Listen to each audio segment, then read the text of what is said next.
Assalamualaikum warahmatullahi wabarakatuh. Bismillah, alhamdulillah, wassalatu wassalamu ala rasulillah wa ala alihi wa sahbihi wa mawala ikhwani fillah rahimakumullah. Dalam marhalatul ruqyah syar'iyyah ada 7 tahapan. Saya buat 7 tahapan. Yang pertama ialah mengetahui qawaidur ruqyah, yaitu mengetahui tentang pondasi atau akar daripada pembahasan ruqyah. Yang kedua, seorang praktis ruqyah ketika ingin belajar, ingin mendalami ilmu ruqyah, harus mengetahui tentang ma'rifatul jinni was-sihri wa aqsamuhuma, yaitu mengetahui tentang perihal jin, kemudian pembagiannya, serta mengetahui tentang perihal sihir dan juga pembagiannya. Nah, yang ketiga adalah mengetahui tentang wasail. Wasail itu ialah berupa media apa saja yang digunakan pada saat meruqyah. Itu nanti dijelaskan di pembahasan wasail. Bisa menggunakan media daun bidara, bisa menggunakan media madu, bisa menggunakan media habatus sauda, bisa menggunakan media minyak zaitun dan lain-lain. Nah, kemudian yang selanjutnya ialah wasail sudah. Yang selanjutnya ialah uslub ruqyah. Uslub ruqyah pun harus dipelajari, yaitu berupa teknik apa yang digunakan. Ada teknik tepukan, teknik perintah, kemudian teknik pukulan dan sebagainya. Itu nanti dibahas di pembahasan uslub. Nah, kemudian ada adawatur ruqyah, alat-alat yang digunakan untuk meruqyah. Kemudian ada doa ruqyah, itu doa-doa yang digunakan pada saat meruqyah. Doa apa saja? Doa-doa yang bersumber dari kitabullah wa sunnah tentunya. Kemudian yang terakhir adalah qal'ah, itu pembentengan. Nah, tahapan yang kedua, bagi orang-orang yang ingin belajar, bagi Anda yang ingin belajar sebagai menjadi praktis ruqyah, harus mengetahui tentang ma'rifatul jinni was-sihri wa aqsamuhuma. Kenapa? Karena memang sumber permasalahan manusia, penyakit manusia, tentunya penyakit non medis, itu disebabkan mayoritas adalah keberadaan jin dan juga sihir. Oleh karenanya penting kita untuk memahami, penting untuk kita mengetahui tentang kehidupan mereka, kemudian karakteristik jin kafir, ya, kemudian syaitan, kemudian pembagiannya dan alat-alat yang mereka gunakan pada saat mereka menzalimi manusia, itu menggunakan sihir. Itu penting untuk dipelajari.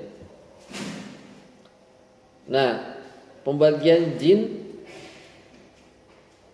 menurut pembagian jin ditinjau dari banyaknya manusia yang terganggu oleh mereka, yaitu ada 4. Yang pertama ialah jin peliharaan. Jin peliharaan ialah jin yang didapatkan oleh seseorang dengan cara berguru, dengan cara belajar, dengan cara mengadakan ritual-ritual tertentu.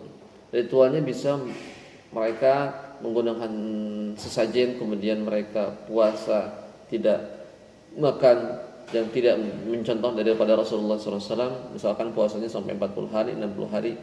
Kemudian dengan cara melakukan ritual-ritual tertentu, dengan cara tidak ngomong selama sekian tahun, tidak mandi selama sekian tahun, berzikir, kemudian campur adukan dengan mantra-mantra yang mereka bacakan dan sebagainya, sehingga mereka akan dihampiri oleh khaddam, oleh jin. Nah, jin semacam ini yang dinamakan dengan jin peliharaan, atau dikenal dengan khaddam, jin khaddam, atau bisa dikenal dengan jin pendamping. Nah, ini yang kedua ialah jin nasab. Jin nasab ialah jin yang diperoleh dari hasil keturunan, dari hasil pewarisan. Yang mana jin nasab ini pada awalnya diperoleh dari nenek moyangnya, bisa bapaknya, neneknya, kakeknya atau buyutnya dan sebagainya, sampai terus ke atas. Itu diperoleh oleh mereka yang telah mengadakan kesepakatan atau mengadakan ritual-ritual tertentu. Sehingga jin tadi itu mengabdi kepada neneknya, nenek buyutnya. Kemudian setelah mereka meninggal, maka akan diwarisi kepada anak cucunya. Dan ini adalah jin nasab. Nah, yang ketiga ialah jin kiriman. Jin kiriman ialah jin yang dikirim oleh seorang penyihir atau seorang dukun atau paranormal, orang pintar, dengan tujuan tertentu. Bisa untuk menyakiti korban, bisa untuk membuat benci, membuat cinta korban, bisa untuk menceraikan, bisa untuk menghalangi dan sebagainya. Tergantung tujuan yang akan digunakan untuk apa. Bahkan ada yang sampai membunuh, membuat cacat dan sebagainya. Itulah jin kiriman, ya. Yang keempat ialah bukan jin nasab, bukan jin peliharaan, kemudian bukan jin kiriman.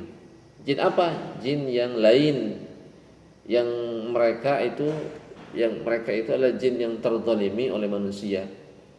Bisa jadi ketika kita ketika kita beraktivitas kita tidak sengaja menzalimi mereka sehingga mereka itu masuk ke dalam tubuh kita kemudian mengganggu. Nah itu adalah jin, bukan jin nasa, bukan jin kiriman dan bukan jin peliharaan, tapi jin yang lain. Nah itu mungkin yang bisa disampaikan, mudah-mudahan bermanfaat. Assalamualaikum warahmatullahi wabarakatuh.